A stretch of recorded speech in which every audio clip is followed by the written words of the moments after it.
Bonjour et bienvenue sur la chaîne Salma Parenting Coach où je vous offre des outils concrets pour la vie familiale de tous les jours. Likez cette vidéo et suivez-moi sur ma chaîne YouTube. Aujourd'hui, je tombe dans une capsule self-care. Je vais vous parler de routine matinale. Disons que pour une personne qui n'est pas matinale du tout, c'est un peu très cordonnier mal chaussé que vous inculquez ou vous donnez des conseils sur la routine matinale. Pourquoi je décide de vous parler de ça? C'est que je pense que dans toute personne, même si on n'est pas matinal, on peut avoir quand même une certaine routine matinale. Donc, c'est comme plutôt une routine matinale pour débutants. Hein? On va se dire que là, je vous dis pas, levez-vous, faites 15 minutes de méditation, lisez un livre pendant 1 heure avant que vos enfants se réveillent. Ensuite, maquillez-vous, préparez-vous et partez au travail avec une certaine zénité. Non, on n'est pas là pantoute.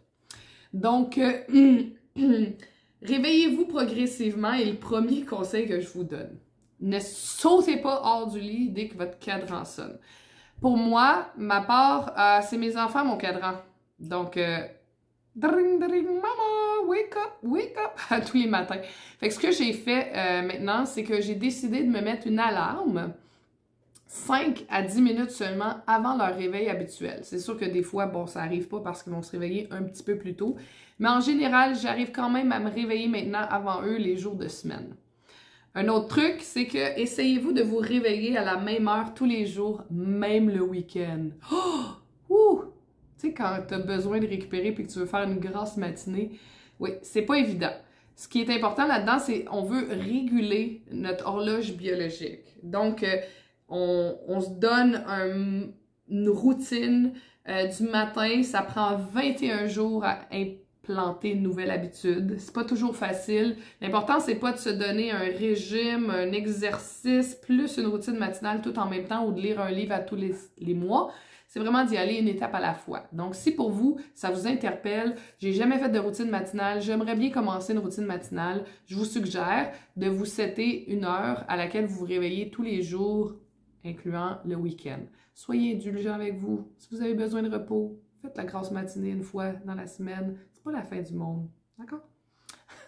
Deuxième conseil. Une douche fraîche. Pour ma part, c'est dans la 2e étape. Pour d'autres personnes, ça va être la 4e étape. Donc, pour moi, une douche fraîche va être vraiment quelque chose qui va me réveiller davantage. Alterner entre le chaud et le froid, on sait qu'il y a beaucoup de bienfaits sur les douches froides ou les bains cold bath qu'on appelle. Je rentrerai pas là-dedans parce que ça pourrait être une autre capsule de 5 à 10 minutes juste de ça. Mais froid et chaud est assez intéressant à expérimenter dans votre douche. Hydratez-vous, donc buvez un grand verre d'eau dès votre réveil le matin. Ça va vraiment hydrater votre corps et après une bonne nuit de sommeil. Faire des respirations profondes et étirements. Tu sais, des fois, on est comme un peu pressé, on a une routine quand même rapide, puis on a des enfants à s'occuper, donc on n'a pas 100% le temps de se donner ce temps-là le matin. Mais vous pouvez faire votre respiration profonde dans votre douche. Il n'y a rien qui vous empêche de cumuler 2 conseils que je vous donne en même temps. Donc, respiration profonde ainsi que faire des petits étirements. Et quand je dis petits étirements, ça peut être une fois que les enfants sont partis, juste avant de commencer à travailler si vous travaillez de la maison. Des fois, vous quittez avant la routine des enfants puis c'est quelqu'un d'autre qui s'en occupe. Hein? Peut-être que c'est votre conjoint ou votre conjointe qui s'en occupe. Donc, c'est des petites choses que vous pouvez intégrer dans votre routine matinale.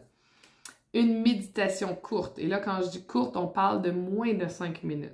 Okay? Vous pouvez utiliser des applications. Dans une autre de mes capsules, j'ai parlé de la respiration profonde. C'est une boule qui monte et qui descend et ça dure 2, 5 ou 10 minutes. Vous pouvez le chronométrer. Respiration profonde, pour moi, c'est comme aussi de la méditation. Essayez de faire le vide, de ne pas penser à la liste d'épicerie, de ne pas penser au souper de ce soir, de ne pas penser d'aller reconduire les enfants à la gymnastique. C'est toutes des choses à essayer de Ctrl-Alt-Delete, d'enlever de votre cerveau le temps que vous faites votre petite méditation. Ou sinon, il y a Petit Bambou que j'avais aussi suggéré dans une autre de mes capsules que je vous pourrai mettre en lien dans ma bio de cette capsule-ci. Ça va vous permettre aussi de vous calmer avant de partir votre journée. Avoir un petit déjeuner équilibré. Ça, c'est vraiment important. On dit souvent gros déjeuner, moyen dîner, petit et léger souper. C'est important d'avoir un déjeuner complet, apport en protéines, nutritif, avec des fruits, avec des fibres. Donc, c'est sûr que moi, j'opte pour mon smoothie. Hein? Mon smoothie, c'est mon déjeuner. C'est le meilleur déjeuner, que ce soit des toasts, des œufs. À l'occasion, je vais me faire des œufs, qui est aussi un autre bon déjeuner à se faire le matin, avec des avocats, des bananes. Trouvez-vous une façon de vous donner de l'appétit le matin, parce que boire un café, se couper et attendre, il y a des possibilités aussi de faire le jeûne intermittent. Hein? C'est une autre possibilité dans une routine matinale. Moi, je vous suggérerais vraiment d'inclure un petit déjeuner complet pour vous donner cette énergie-là et non pas brûler quelque chose que vous n'avez même pas encore ingurgité dans le fond. Brûler de l'énergie que vous n'avez pas. Planifiez-vous votre journée. Fait que passez en revue toutes les tâches de la journée, établissez une liste de priorités et définir vos objectifs réalistes. Souvent, j'aime faire ma liste la veille. C'est pas toujours le cas. Souvent, je suis comme perdue le matin. OK, c'est quoi que j'ai à faire? Bon, là, il faut que je refasse ma liste parce que je l'avais pas faite la veille. Fait que quand elle est faite la veille, c'est toujours le fun. Et avaler le crapaud en premier. Je sais pas si vous avez déjà entendu cette expression-là. Faites la tâche la plus difficile. Pour moi, cette semaine, ce fut lire un chapitre. Je peux pas lire le soir ou dans le milieu de la journée, je m'endors. Je dois lire le matin, fait que je commence à faire ma tâche la plus complexe de la matinée. Si pour vous, vous avez des appels importants à faire pour le travail et que ça vous demande une tâche supplémentaire, faites cette tâche-là en premier. Vous allez vous sentir beaucoup mieux après que la tâche soit faite pour continuer les petites tâches qui vont s'en suivre. Vous habiller avec intention. Bon, on aimerait ça, hein? Rester en jogging, oui. Vous avez le droit de rester en jogging toute la journée, surtout si vous êtes en télétravail et que vous avez juste besoin de montrer le haut de votre corps. Mais c'est le fun des fois de se mettre dans du bon linge, fun, confortable, qui nous fait sentir bien. L'important, c'est que vous soyez confortable et qui vous fait sentir bien. Ça va vraiment donner l'accent sur votre journée. Que si vous êtes en vieille guenille, puis tout croche, puis vous avez juste le goût d'aller vous recoucher. C'est un autre truc. Prenez du temps pour une passion ou un hobby, que ce soit écouter de la musique dans la voiture en vous rendant au travail, de faire de la lecture dans un moment de pause au lieu d'aller sur un écran de téléphone cellulaire. N'importe quoi qui pourrait vous faire du bien. Planifiez-vous cette petite activité-là dans votre routine et réévaluez au besoin votre routine matinale. Il y a plein de choses que j'ai dit qui ne collent pas à votre routine, à vous.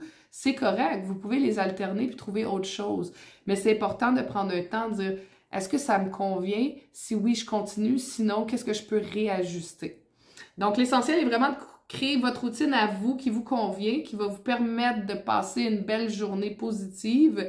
Et n'hésitez pas à la personnaliser en fonction de vos préférences et votre emploi du temps, bien entendu. Si vous avez aimé tous les conseils que je vous ai suggérés, likez cette vidéo et suivez-moi pour ma prochaine capsule. Bonne journée!